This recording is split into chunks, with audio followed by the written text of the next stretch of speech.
G'day poker people, welcome back. After a rather short Wednesday night grind, I definitely wanted to go get back in on Thursday and put in some more volume because there's only a few days left in the month and we've still got over 20 hours to play before we hit the 50-hour mark and collect that $500 bonus. So naturally I got back in early on a Thursday night at about 6:30, ready to grind a 1-3 session. Got into the 1-3 straight away. Really hoping I play well this session and don't fumble the ball as far as this $50 an hour challenge is concerned, because we are well on track at this point.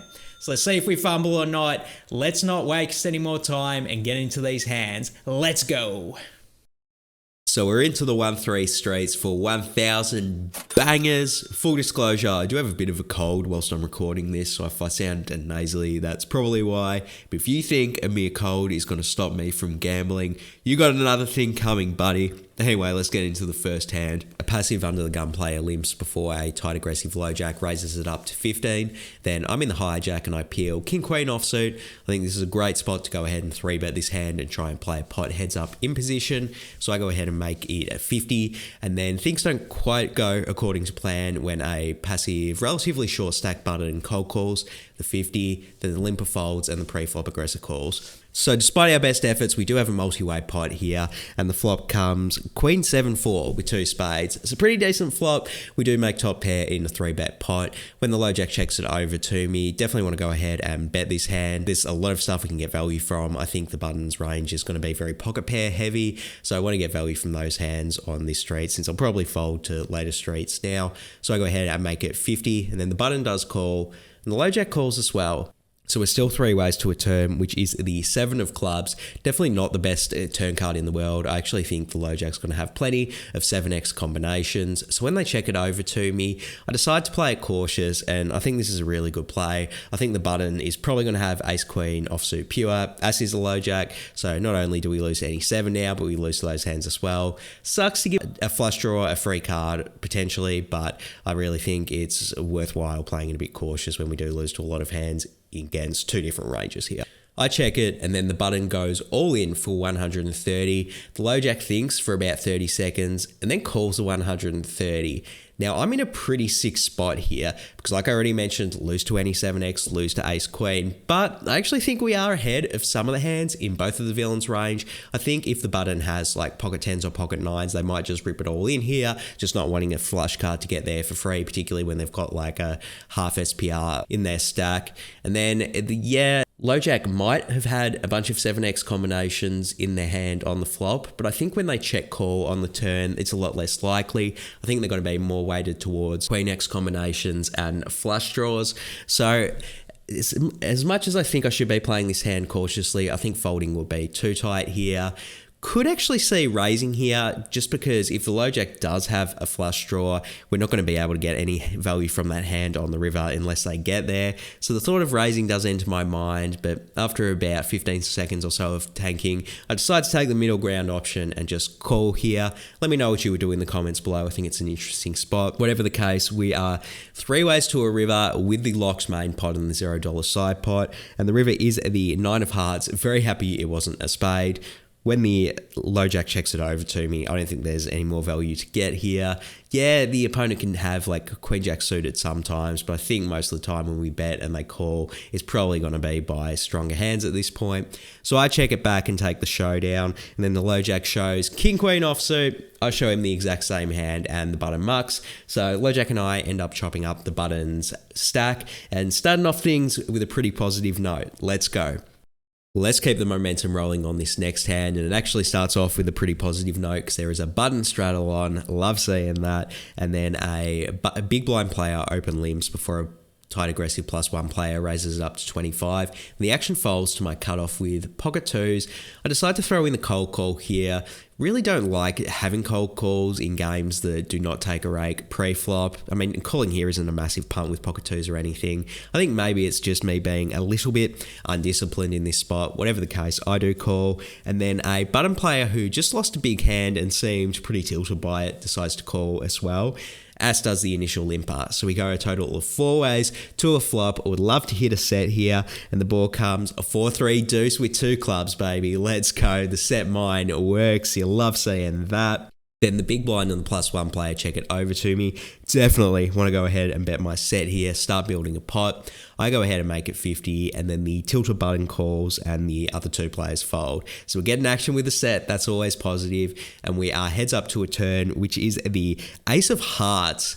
And this is probably, besides the ace of clubs, the second worst card in the deck, because I think if the button had any of the overpairs to the 4x in their range, they're going to get scared off on this turn. Plus, sometimes they do improve to a straight here. So just a really, really bad turn card. So I go ahead and check it over to the villain to see what they go ahead and do. They go ahead and make it 150, and I am hating life in this spot. I think when the opponent chooses a big size like this, they are pretty polarized. Like, I don't really think they have ace 4, and they go ahead and bet the turn for 150. Like, what are they expecting me to call with? I think it's more likely they have a 5 or a semi bluff with a club draw or something. Can't be going anywhere with my set just yet, so I do throw in the call, but definitely proceeding with a lot of caution going forward. So we are still heads up to the river, which is the 7 of clubs. So now not only does the straight get in, the front door flush draw gets in, nothing to do but check it over to the opponent. And then they go ahead and bet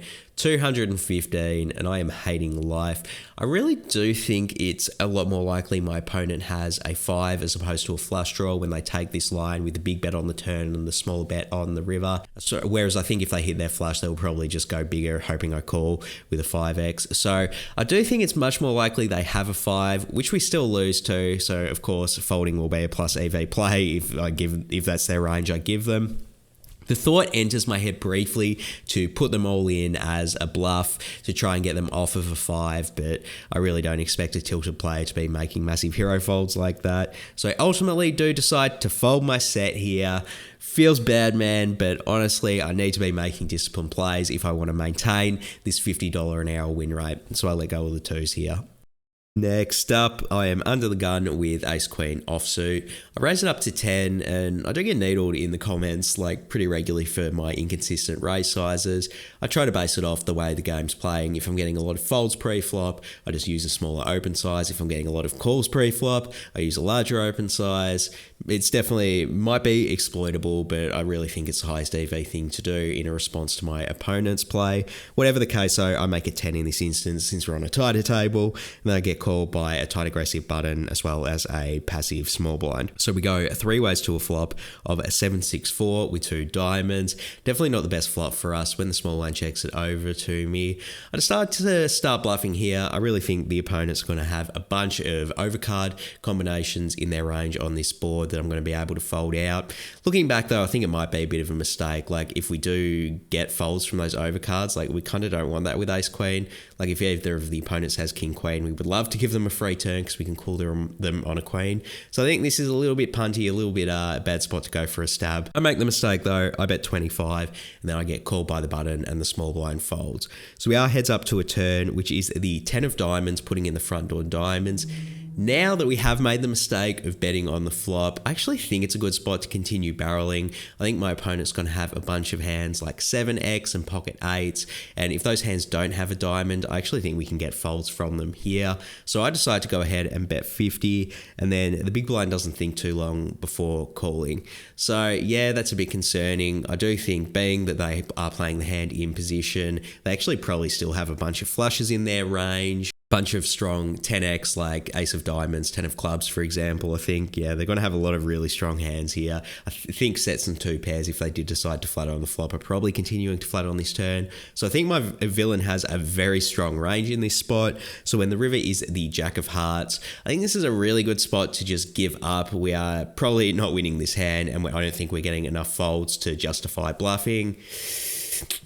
The lack of discipline is really about to start showing its head. We've seen some subtle signs of it earlier, like my flat with the pocket 2s and my loosey-goosey c-bet with the ace-queen. But I think we're about to head into full-on punting territory because I go ahead and overbet the pot to 275. Now I will say, if the opponent didn't have as many flush draws in their range as I think they might have, this will be a good play because it's going to be hard for anything but a flush to call this bet. But being the fact that they are playing the hand in position, I think their frequency of just flatting on the turn with flushes is going to be very high, and I'm going to be running into a brick wall pretty often here.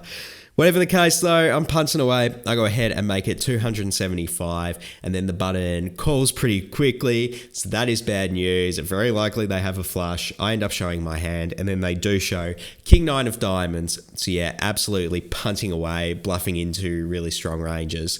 Definitely not what you want to be doing when you're playing poker. Next hand up, we've got the cutoff posting and coming in as a straddle, and then you can see there I've got the beautiful ace king offsuit. I raise it up to 25 in the under the gun position, and then the cutoff straddler does call. Now just a quick note on this player, he is honestly, and I don't want to give him a big head when I say this or anything, but he's probably like the best regular I've played in the Tampa Bay area. I've played plenty of 2-5 with him, and now I'm playing some 1-3 with him at Derby Lane, and this guy is always a pain in the ass to play against just because he plays really well, and that is annoying, but we are playing some competitive poker in this heads up pot for sure. And whatever the case, we are heads up to a flop of 4-4-3, a rainbow. Now, when I'm out of position to a loose aggressive opponent, I'm probably going to check all the hands in my range in this spot. I think the opponent is going to have a million bluffing combinations they might want to use here. Essentially, most of their combinations have overcards or overpairs to this board. So I check it over to them, and when they go ahead and bet 20, I think we have a pretty easy defend with a hand that has this much showdown value in this spot. So I throw in the call, and we are heads up to the beautiful king of spades on the turn. Let's go. We make what feels like effectively the nuts. Not really. The opponent is actually going to have plenty of 4x combinations, but we're feeling pretty happy about our hand. I briefly consider leading here, but I think that's going to be a bit of a mistake. I think we're going to make more EV by letting the opponent continue to bluff. And then with our bluffs, we can either consider check raising or leading big on the river if he checks. And we're going to play ace king the same as that, since we do need to think about being balanced against this opponent.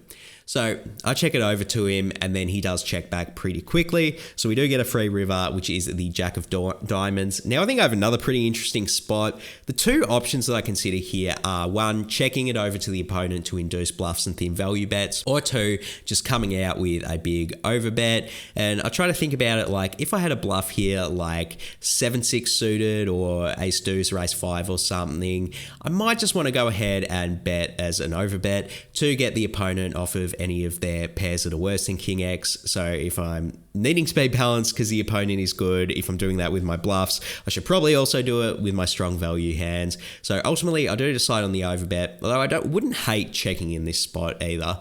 But I go ahead and bet 100, and then the villain doesn't tank too long before raising to 375. Now I am in such a sick spot.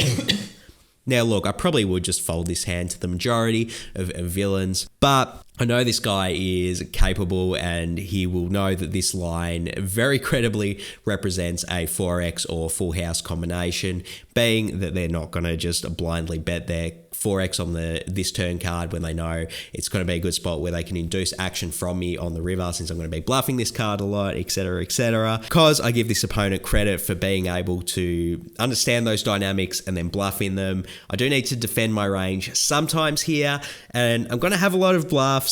I'm going to have a lot of king X as well, and ace king is going to be one of the stronger king X. So even though I am very concerned that my opponent is going to have a 4x combination plus, maybe even king jack, although I think that hand's just going to continue betting on the turn most of the time. I think it's much more likely they have a 4 or pocket 3s, maybe pocket jacks, although it's a bit less likely. I think they're going to 3-bet that hand most of the time. Really can't be folding against a good opponent who I know is capable of bluffing when they are representing a rather narrow range. So I rather reluctantly do end up throwing in the 4 black chips to symbolize a call, and then the villain shows me the bad news. It's pocket 3s. GG, mate, you got us on this one, and this is probably about the 2,000th time this opponent has owned my soul in poker. Let me know what you do in the comments below, though. Do you think this is a spot I need to defend my strongest hands in my range? Next up, we've got a double board bomb pot, baby. Let's go. I'm in what would have been the big blind with a 5-4 of diamonds, and we go a total of 7 ways to 2 different flops, which I'm going to put up on the screen now. And as you can see, I do have trips on the first board and a few backdoors on the second board, but still only 5 high. When the small blind checks it over to me, I think I'm just going to check every hand in my range in this position, get a bit of information about what the opponents left to axe behind me want to do before we make any more bets. So I check it over, and then everyone checks it through to a tight aggressive button who goes ahead and bets 25. Now when the small blind folds, I definitely want to be check raising in this spot. We lose to almost everything on the second board, so if we can get them to fold out any hand, we're going to be very happy here, since, I mean, the chances we're good on the first board is good. Getting folds here would be great because we are definitely not winning the second board. So I go ahead and check raise it to 110, and then a under the gun player actually calls, as does the button. So still going three ways to two different turns here is kind of dicey, because I definitely think both of the opponents are going to have stronger 4x combinations than us, which would lead to them most likely scooping us since we have nothing on the second board. So we're off to two different rivers, hoping we pick up something on the second board. The first river is the 7 of clubs, and the second river is the 9 of hearts. So no help there, but in spite of this, I definitely do want to continue barreling off. Like I said, if we get any folds at all, it's going to be great because the chances that we got on the second board is almost zero. And just checking here and then having to check call or check raise, I don't really like either of those lines better than just betting ourselves and trying to get folds. So I go ahead and bomb it. I bet 350, maybe overplaying my hand a bit because we do get stacked by plenty, particularly against two different ranges. But yeah, I don't want to take my foot off the gas pedal here and then have to check call, check raise, or check fold. So I go ahead and bet 350, and then the under the gun player fortunately does fold, which is a great start. But then the button throws in the call. Now, when that button does call, it's definitely better than getting called by two people because we get stacked far less often. But I really do think we're going to need to try and bluff them on the river when we have nothing on the second board. We don't even have a draw on the second board. So the chances that they have an 8x or also a 4x, at least quarter us, yeah, it's pretty dicey. So when the first river is the Jack of Diamonds and the second one is the Queen of Clubs, still have nothing on that second board. Really don't want to be taking my foot off the gas pedal. Maybe there's some merit to just check folding in this spot, but I think maybe we can still get some folds from like ace x of spades that missed a flush draw on the first board and has an ace on the second board and we chop with. So I think there's some chops we can fold them off of, so I don't want to give up just yet. I rip it all in for 530, and then the opponent tanks for what feels like 18 years. And honestly, the longer the tank, the better I'm feeling about my hand. I think it's likely they just have an 8 with a weak kicker or a 4 with a weak kicker, which would be great because we chop with both of those hands, but we're just really hoping they do fold. But then eventually they do throw in the call. I end up showing my hand and they end up showing 4-3. So let's go with, that's one of the 5s we do actually chop with. So yeah, I wonder if I did overplay my hand in this scenario. Results notwithstanding, because I was actually pretty happy to chop in this instance and not get caught or entirely scooped. Let me know how you played in the comments below. Next up, we've got another one. Another double board bomb pot. Let's go. This time we've got much better position with the best meme hand in all of poker, the 69 suited. So we go 6 ways to 2 different flops. The first one is Queen 10-8 rainbow with 1 club. The second one is 8-7-3 rainbow with 1 club. So we do have an open-ended straight draw on the second board as well as 2 backdoor flush draws. So when the action checks to me, kind of want to stab at this one. I think if any of the opponents had completely nutted hands, they might check it sometimes, but the frequency of them having those type of hands has gone down when they all do check. So good spot to try and start stabbing at it, see if we can win the pot here, or even if we do get action, we've got plenty of opportunities to improve on both the turns. So I go ahead and make it 40, and then a passive cutoff throws in the call. So very happy to get it heads up. I think that's going to be great for our hand moving forward. And then we see 2 different turns. The first one is the 7 of clubs, and the second one is the Jack of clubs. So we actually pick up a flush draw on both boards. Our equity goes way, way up. And when we only have 9 high and the opponent checks it over to us, definitely want to continue bluffing here. I think when the opponent check calls on the flop, it's like going to be pretty hard for them to have a nutted hand. They definitely probably have a lot of ace high flush draws on the first board, which actually scoops us on both boards. But I think we can start to fold out some of those hands as well as hands with weaker pairs.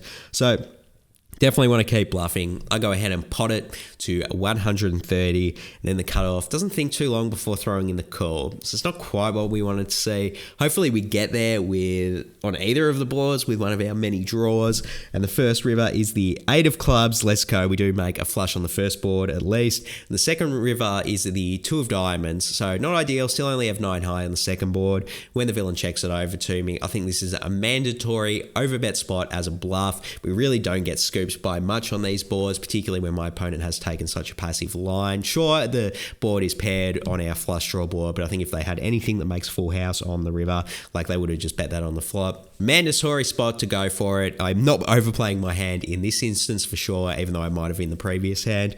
I go ahead and bet it up to 420 blazer, let's go, and then it cut off. It thinks for a few seconds, but does eventually fold. Let's go, run it hot in bomb pots. That's always fun. Next hand, we've got the button straddle on again. You love seeing it. And then a tight aggressive big blind raises it to 15. The action falls to my hijack and I have ace-9 offsuit. Definitely not a hand I should be V-pipping here, although I will say when the opponent does raise it up to 15, out of position to a button straddle, I can't imagine that they're in love with their hand, so maybe it's a good spot to attack what I perceive as a bit of weakness. I do 3-bet it up to 50, definitely not the best hand to do it with, maybe a little bit spewy, but I do like that I'm attacking weakness at the least. So I 3-bet it to 50, then they throw in the call. So we're heads up to a flop of Jack-9-8 with 2 clubs. Decent flop for us when the big blind checks it over to me. I want to go ahead and bet it. I think there's some worse hands we can get called by, like overcard floats that have a gut shot, as well as some ace-X that I don't think are going to fold quite yet. Could check it though and try and let the opponent get there with their ace-king and ace-queen combinations, but whatever the case, I decide to bet in this instance, go for a bit of thin value. I make it 35 and then the big blind throws in the call. So we are heads up to a turn, which is the beautiful 9 of diamonds. Let's go. We make trips on the turn.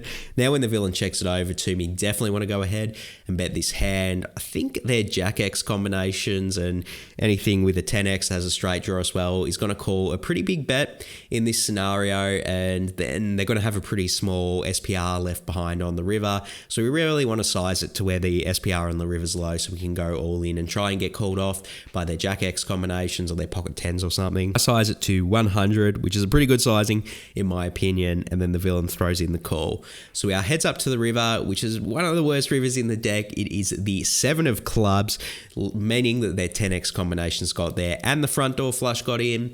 When the villain checks it over to me, I do think if they had a flush, they probably would just lead it on the river, but I still think most of their 10X combinations are just going to check on the river, being a little bit scared of the front door flush, not wanting me to hero fold out my pocket ace combinations.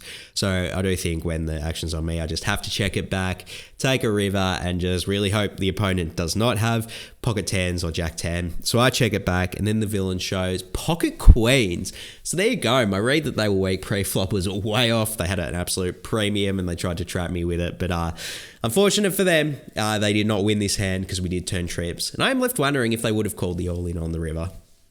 Next hand, there are 3 open limps before I peel. Pocket kings in the small blind. What a sight for sore eyes. This is definitely a better hand to raise up than the ace-9 offsuit. I go ahead and make it 30.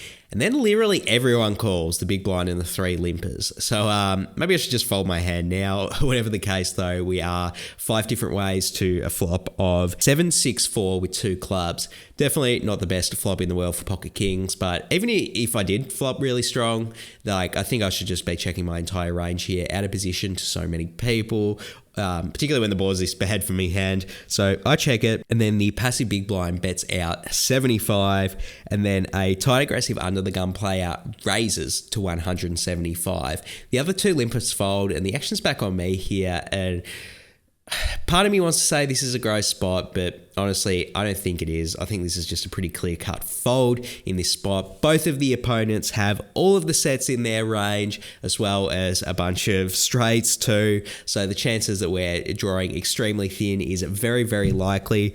So I decide to be max disciplined. I fold my pocket kings, and then the big blind calls the under the gun player's raise. So they're heads up to a turn, which is the ace of spades. So yeah, we're glad we are folded when we see that turn for sure. Even less likely we're ahead. And then the big blind player just open shoves for 525, and the under the gun player snaps him off. The big blind shows a 5-3 offsuit, and the under the gun player shows a pocket 4s. The river's the 8 of hearts, so the big blind ended up scooping the whole pot with his straight, and there you go, we were behind both villains. Very happy I made a disciplined laydown with my pocket kings on the flop, because it saved us a bunch of money here. Let's go. Next up, we've got yet another double board bomb pot. Love these bloody things. This time, I'm in what would have been the under the gun position with Queen 9 offsuit. So we go a total of 7 ways to 2 different flops. I'll put the flops up there for you. You can see on the first one, we only have Queen high, but on the second one, we have the second nut straight. Running hot, love to see it. When the blinds check it over to me, I decide to bet out for 40 here. I mean, betting this hand isn't going to be a mistake by any measure, but I do think maybe checking when I'm out of position to so many people is better, just to gain more information on what the rest of the field does. Would like this bet a lot more if I was like in the low jack or hijack. Whatever the case, I make it 40, and then I only get called by a passive big blind to my right. So it's kind of ideal. We're getting the pot heads up, and we're playing in position to a passive opponent. Couldn't really ask for more.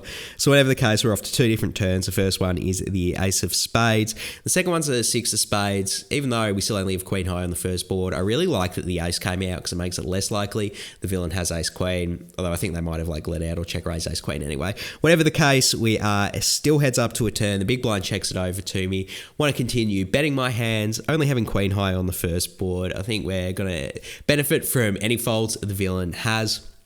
So I go ahead and make it 100. Honestly, if I had this decision back, I'd rather go a bit larger and just try and maximize fold equity on the first board. But whatever the case, I made it 100, and then the big blind calls. So we're still heads up to 2 different rivers, and the first one's the queen of clubs. Let's go. We pick up a bit of showdown value on the first board. And the second one's the queen of diamonds, which we really hate to see because now we do get scooped by any ace-x combination, so really wasn't happy seeing that. The villain checks it over to me. Really interesting spot. I don't want to go all in here. I don't think we're going to get any hand we're chopping with to fold, most likely, particularly now that we have showdown value on the first board. But since we do have a bit of showdown value on the first board, I'm wondering if it's worthwhile betting to try and get called by hands we scoop, like pocket jacks or pocket tens. You could bet something like 75 to 100 just to try and get a crying call from those hands versus a passive opponent. Ultimately, though, I decide against it, too worried about the ace-x combination scooping us. So I do check it back, and then the villain shows queen 4 offsuit. So we're actually going to scoop against that hand. They had the open-ended straight draw on the second board, and they had absolutely nothing on the first board. So calling me down a super, super light with just a straight draw. God, you gotta love bomb pots. Let's go. This next one's an absolute doozy. So we've got a loose aggressive action player under the gun who raises it up to 10. They get called by a tight aggressive middle position player. Then I'm in the cutoff with ace-6 suited. Actually might be a good spot to just throw in the call and try and play a pot in position, but I do know the loose aggressive player is going to be opening with absolute napkins, so it might be a good spot to just try and get some value with a suited ace. So I 3-bet it up to 45, and then the under the gun player calls and the cutoff actually folds. Middle position folds. So we are heads up with our boy to a flop of a 6-4 deuce, a rainbow with 1 heart. When the villain checks it over to me, I think our hand's definitely strong enough to bet for value. The opponent's probably going to have a bunch of worse 6x combinations, and we just want to start building a pot, particularly with a lower SPR. So I go ahead and make it 40, and then the villain check raises to 100. Now, usually I'd actually be very concerned facing like a min check raise. It's usually going to be a pretty nutted range, and the opponent can definitely have sets on this board. Even if they had a straight, I wouldn't be totally shocked either, in all honesty. But because I know this guy gives a lot of action, even if they are just like randomly stabbing with Jack 10 with a backdoor flush draw or any 5x, I wouldn't be totally shocked either. So can't be folding getting this good of a price, particularly when we do have the backdoor flush draw as well. So I throw in the call, and then we are heads up to a turn, which is the 4 of clubs. Pretty safe turn card for us, makes sets and 2 pairs a lot less likely. This does not slow the villain down though. They rip it all in for 255. The action's on me, and against a typical 1-3 player, despite getting a really good turn, I would actually still consider folding in this spot, just because even though it's less likely they have 2 pair or a set, they can probably still have straights and better over pairs to my 6x, and I think I'm leaning that way. I'm thinking about folding, but I catch a look at our mate in the under the gun position, and he looks nervous as hell. It's just, I can't really describe it without you guys seeing it on camera, but there was just something about his posture and the way he was sitting where he just like, I really got the vibe that he did not want me to call. If he does not want me to call, then like I should be calling. So I decide to say, F it. I'm going to go with my read here, and I do throw in the call with the a6, and then the villain shows me pocket 5. So let's go. We are ahead. The opponent definitely has plenty of equity against us with their straight draws, with their full house draws. They ask me how many times I want to run it. I insist on running it one time for my LA sisters, and then we're off to a river, which is the 3 of diamonds. So there you go. He gets there. He makes the straight on the river. So we did make a good, like a live tell read. But yeah, I think this is something I should have factored in. Even if I am ahead, my opponent's going to have plenty of opportunities to outdraw us when our hand is this vulnerable. So even with the read, maybe I should be folding. I don't know. Let me know what you think in the comments below. But we're going to tip this session off with a little bit of a bad beat. There you have it, the most interesting hands we played across this session that lasted 5 hours and 45 minutes. Decided to rack things up because I don't really think I was playing super well. I mean, the ace-queen offsuit is by far the most egregious error. That bluff is an absolute punteroonie, and I'm not going to be able to maintain a $50 an hour win rate if I keep making plays like that. So can't go super high on my gameplay grade. Got to give myself a B grade. It's probably on the lower end of a B grade because there's so much room for improvement going forward. Was rather fairly punished with bad results for my bad performance today, in all honesty. Having said that though, we're up to 35 hours on the challenge, so only 15 to go before we hit the 50-hour mark, and we are still fortunately well above the $50 an hour goal, although today's session definitely did put a massive damper on how good the number is exactly, and I am a little bit nervous moving forward. Can't have many more bad sessions like this, or the number is going to steadily decrease, and if I do keep playing this bad, at one point it'll go under $50 an hour for sure. So looking to bounce back in the next session. When I come back, make sure you hit subscribe, you'll get that session, and hopefully I do not punt as much in that one. But for now, I'm out of here. Sayonara.